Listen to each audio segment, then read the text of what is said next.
आप सभी को मेरे हाथ में ये बॉल दिख रहा होगा। अब इस बॉल के अगर मोशन की मैं बात करूं तो आप सभी ने ये चीज ऑब्जर्व करी होगी, जब एक बॉल मोशन करता है तो वो जो है रोल होते हुए भी जाता है और प्लस वो जो है आगे भी मूव करता है। इसका मतलब एक बॉल जो है वो दो प्रकार के मोशन को एक साथ दर्शाती है।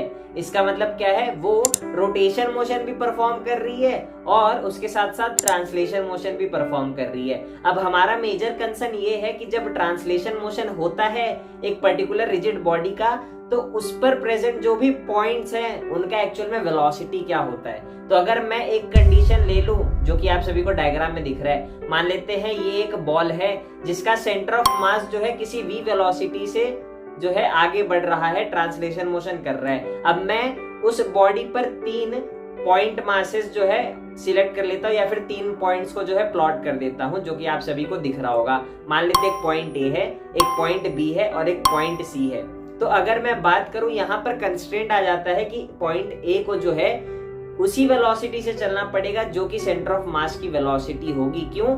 क्योंकि जैसे जैसे ये बॉडी आगे बढ़ेगी, ये जो पॉइंट मास ए है वो भी जो है आगे बढ़ेगा। और अगर किसी टाइम टी में ये जो सेंटर ऑफ मास है वो कोई डी डिस्टेंस कवर कर लेता है, तो फिर डी डिस्टेंस जो है हमारा पॉइंट ए भी कवर कर रहा होगा, अगर मैं सिर्फ ट्रांसलेशन मोशन की बात करूं तो इस वजह से वो चीज तभी पॉसिबल हो पाएगी जब सेंटर ऑफ मास भी वी से ट्रेवल करे और हमारा जो पॉइंट ए है वो भी वी से ट्रेवल करे। अब बात आती है पॉइंट बी और पॉइंट सी की वेलोसिटी क्या होगी भैया।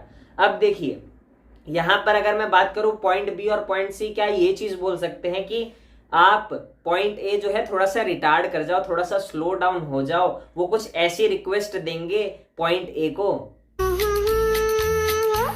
जरा हल्ले हल्ले चलो मोरे साजना, हम भी पीछे है तुम्हारे, जरा हल्ले हल्ले चलो मोरे साजना, हम भी पीछे है तुम्हारे, कि आप थोड़ा धीरे धीरे चलो ताकि हम जो है आपकी स्पीड तक पहुंच सके।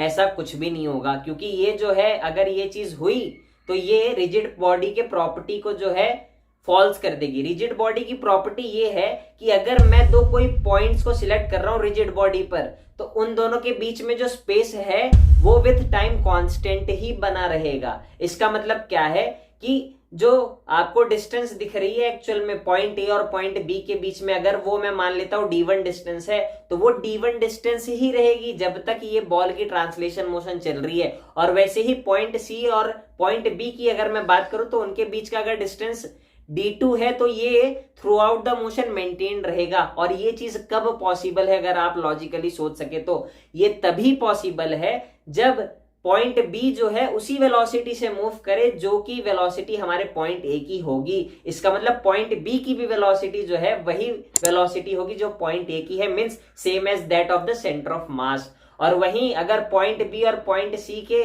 जो डिस्टेंसेस हैं वो कांस्टेंट रहने चाहिए विद टाइम, वो डिस्टेंस चेंज नहीं होना चाहिए ताकि जो रिजिड बॉडी की प्रॉपर्टी है वो डिस्टर्ब ना हो।